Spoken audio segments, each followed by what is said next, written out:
And welcome to Your Health in Your Hands. I'm Dr. David Ajibade with the Brain and Body Foundation. I'm just trying to adjust my head here. To all intents and purposes, the pandemic, COVID-19, is over in most parts of the world. Yes, there's still a lot of masking. Yes, you still vaccine. You need to be vaccinated and boosted, especially if you are in a very high risk category.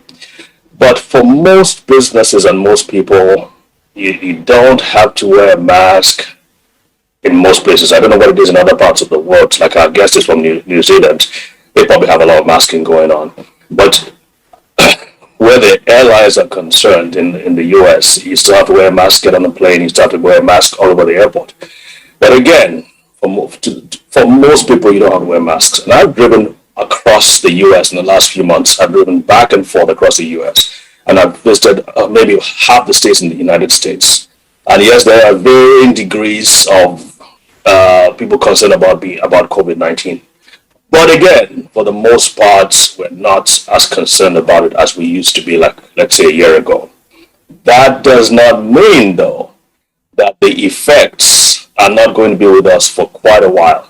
And by the effects, obviously, I'm talking about some of not just the direct effects of COVID-19. Some of us have had COVID-19 and we've had what is known as long haul COVID, meaning that after 2-3 months, you're still suffering the effects, maybe chest pains, cough, neurological conditions, and of course, mental health issues. But even those who are not affected directly by the virus itself, there are many who have, because of the lockdowns, because of the masking, because of the school closures, there's a lot of mental health issues going on beneath the surface. And I think in the years to come, we're just going to see how damaging this whole pandemic was. We already know financially it has cost a lot of money to businesses, governments, and people, but that to me is just the tip of the iceberg because when it comes to mental health issues, that's going to be a much greater problem, because as you know, and as we've talked about on these talks, that the mental health issues don't just affect your mind and your emotions, they affect the physical body. They can predispose you to all kinds of problems, from strokes to diabetes to hypertension to other kinds of cardiovascular disease. So this is not something to be sneezed about. And that's why I'm so glad that we have on our show today a very special guest. I watched her on a talk about, 10 years ago, and I was so impressed with what she was talking about with regards to mental health and nutrition that I had to reach out to her, and graciously she agreed. And so I'm going to be introducing her in a few minutes. But first, we need to take a break. And during this short break, please be sure to reach out to your friends and family, because we're going to be talking about a topic that is really, really, really important. So we'll take a quick break, and we will be right back. See you soon.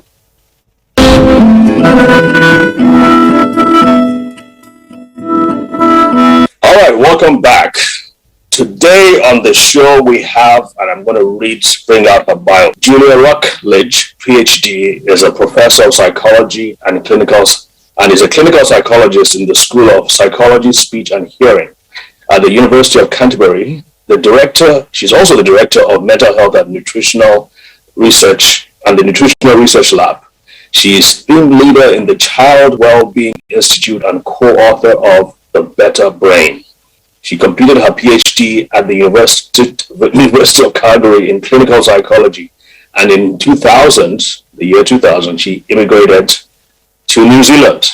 Her interest in nutrition and mental illness grew out of research showing poor outcomes for individuals with significant psychiatric illness, despite receiving standard conventional treatments. For over a decade, her lab has been running clinical trials investigating the role of broad-spectrum micronutrients in the treatment of mental illness, including ADHD, mood disorders, anxiety, and stress. Julie has over 140 peer-reviewed publications, including in the Lancet Psychiatry, JAMA, that's the Journal of American Medical Association, and the British Journal of Psychiatry, and is currently on the executive committee for the International Society of Nutritional Psychiatry Research. And she has a lot more in her bio, but I'm not going to repeat all that out. So Julia, Dr. Rutledge, welcome to the show. Oh, well, thanks for having me, David, and it's good to see you again. Good to see you too. Thank you for making this possible. I wasn't sure you'll find the time to do this, but I'm so glad you agreed to do this. So let's get into this. Mental health. In your opinion, what do you think has been the effect? Well, first of all, we're going to talk a little bit about your research and your background, but then come around to saying, what do you think has been the effect of this pandemic, what you're seeing over there, and maybe we can talk about how you are working with governments and working with the organizations to mitigate this problem of mental health. Sure. Mental health issues are new to society, as we well know. But we certainly have observed a growing number of people who are struggling with mental health issues. Whether or not that's societal, that's more acceptance of mental health issues, people are more likely to reach out at the moment. It's unclear, but however we look at it, we know that there's between 1 in 5 to 1 in 4 who are now seem to be struggling with mental health issues. In any one given year, it's half of us will have a mental health issue over our lifetime. So we do know it's a serious problem, and the pandemic has certainly not helped, as you alluded to. There's the issues of the lockdown, which can impact people in different ways. For some people, to be honest, it was probably a great time, a holiday. For those who may have been able to work at home, there wasn't a huge disruption in terms of their lives. They didn't have young children to try to parent and work at the same time. Then it could have been a very different experience, depending on your circumstances. But for people who are probably from more of a lower socioeconomic status families, those who had to work, go out there because they were essential workers, then their experience is going to be very different. So it's kind of hard to say there's going to be this, quantify it for each individual, because we know the circumstances were very different.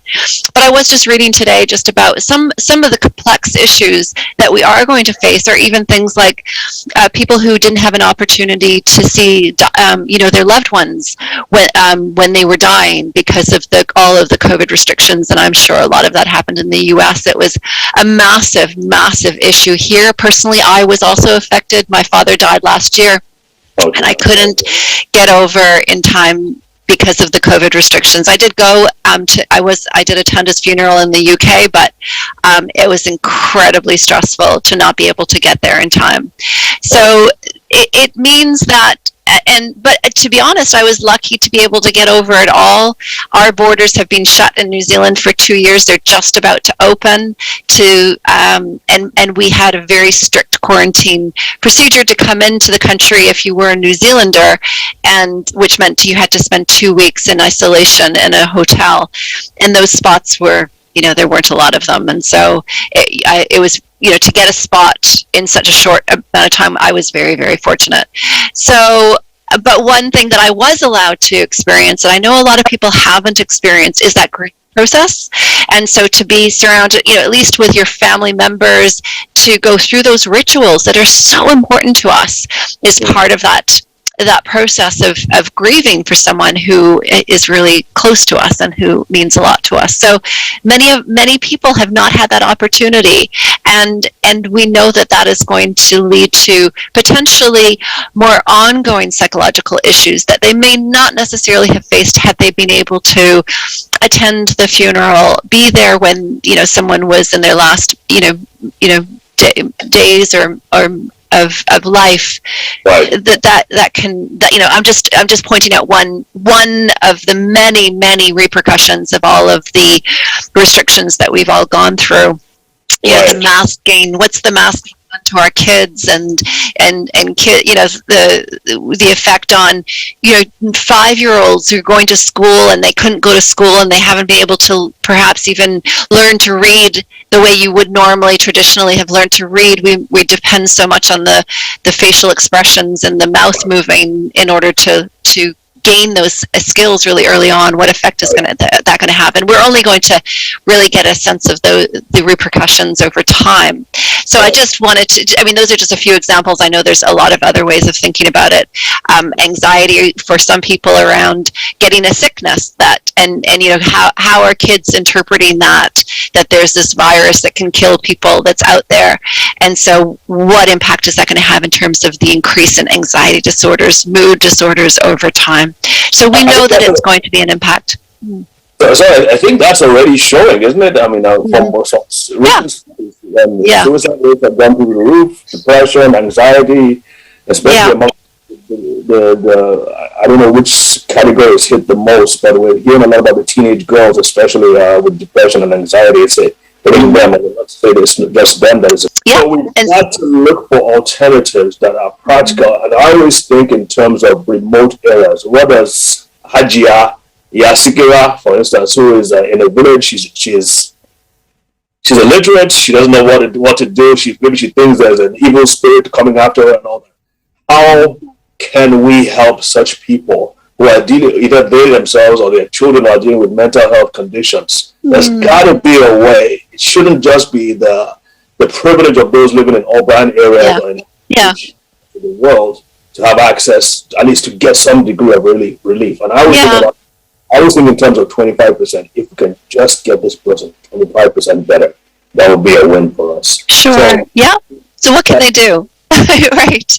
So we're going to come back after the break. So folks, just don't go away. We're getting into the meat of this matter. So we'll be right back.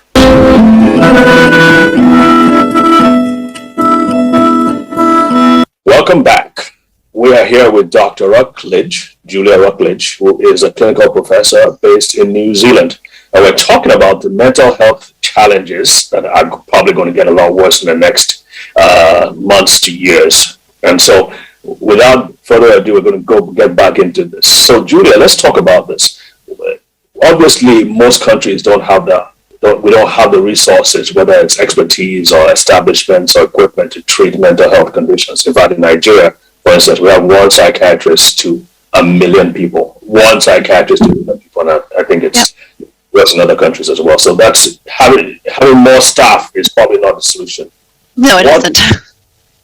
So and we were talking during the break about some of the supplements and nutrients that can help the brain. So let's hear your philosophy and your approach to doing this, so we can see how we can apply that in countries like ours. Sure. So the research that I've been doing, David, is using a broad spectrum micronutrient approach in a pill form. And I started this almost 15 years ago, just being curious about hearing about families who were treating themselves with nutrients in these pill capacities, hearing about recovery with very serious psychiatric problems like bipolar, like psychosis, like depression, and thinking this didn't really fit with my worldview of how I had been trained, that nutrition was really not relevant to brain health.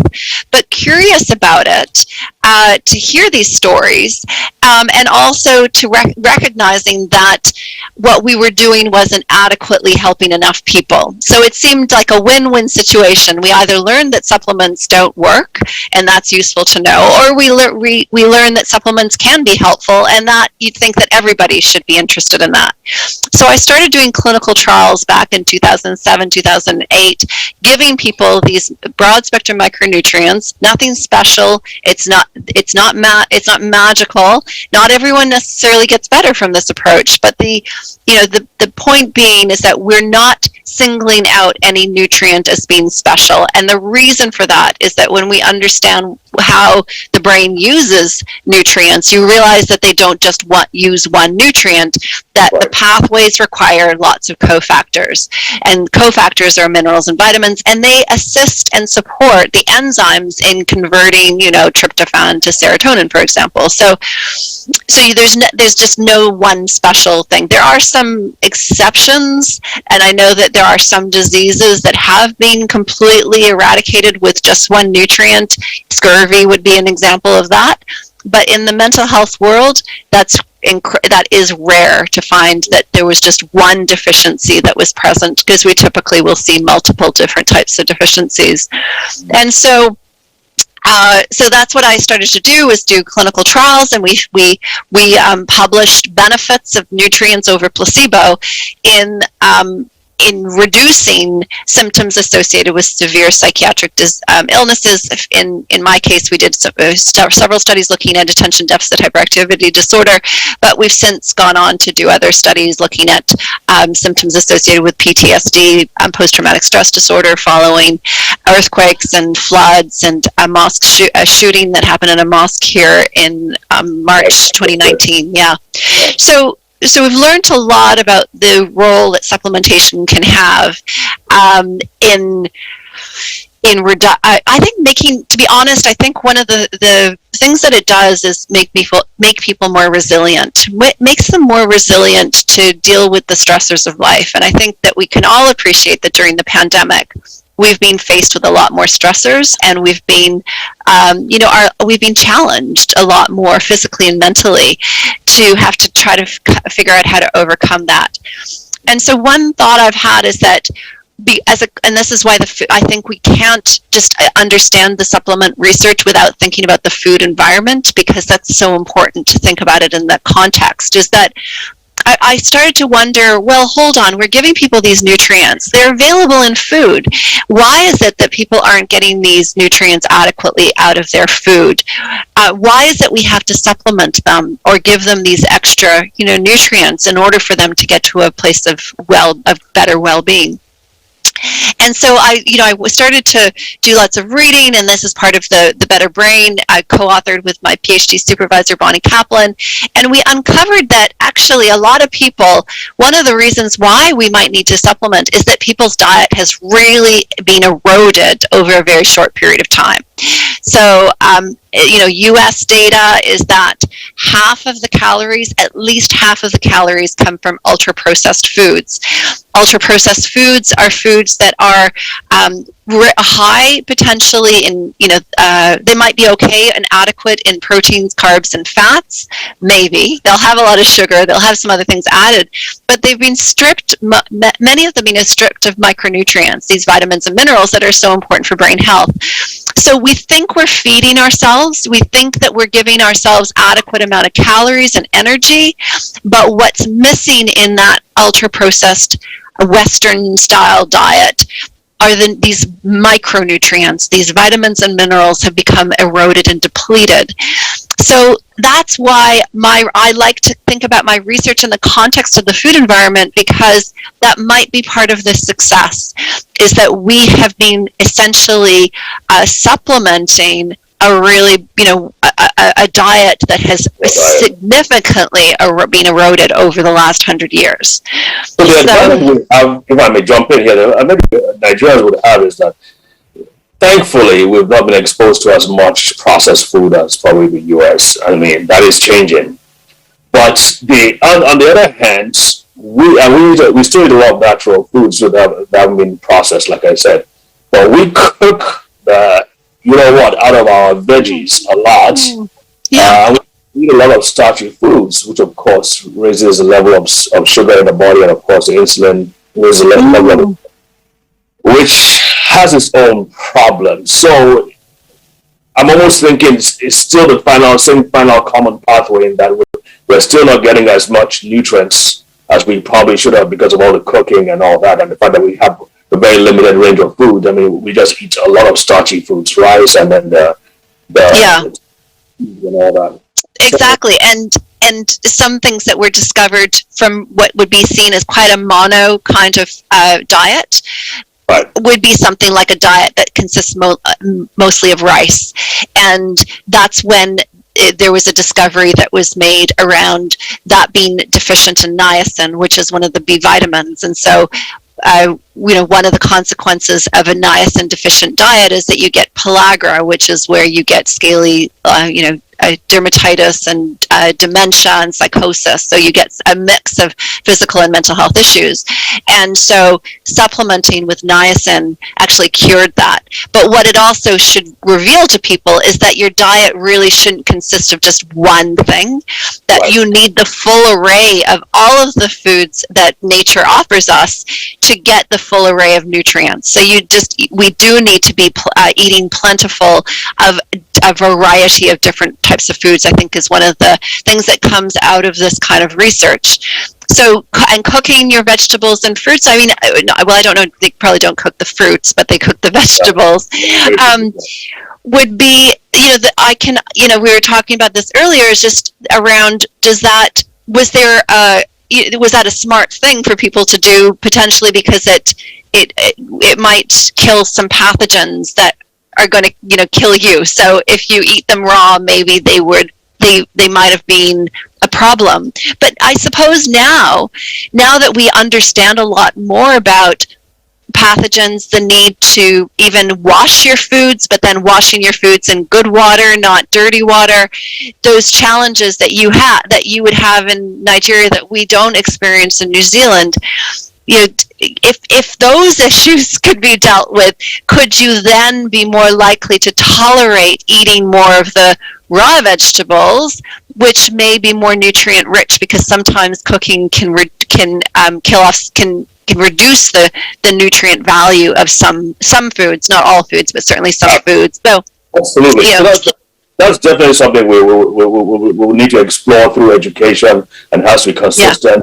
Constant pounding of people, because in many cultures they just think that the only people, the only animals that eat raw veggies, that eat raw spinach and other things. I've actually heard somebody say this, that their grandmother said that it's only goats and sheep that eat raw veggies, that eat raw veggies. So we have a long way to go, and unfortunately that our time for this episode is over. So we're going to have to take it to leave it off here, and hopefully, if we can convince Dr. Routledge to be back, we'll continue from there. Especially because I wanted to hear a lot about specific research in some of these conditions that she mentioned earlier. So, thank you, Dr. Routledge, for being on the show. We really appreciate it.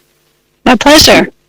And folks, remember that we are working with sickle cell disease in Nigeria. We're actually underway in Lagos. So if you want to hear more about it, please go to our website, brainandbodyfoundation.org. And of course, if you have a kid in the Abuja area or around the country, you can come on Fridays to our free clinics where we address brain disorders, including cerebral palsy and sickle cell disease is not a brain disorder, but seizure disorders and so on and so forth. So just reach out to us again at Brain and Body Foundation. Same thing on our social media platforms. You see us there. So till then, we'll see you next week. Stay safe, stay healthy, stay strong. Take care. God bless. Bye.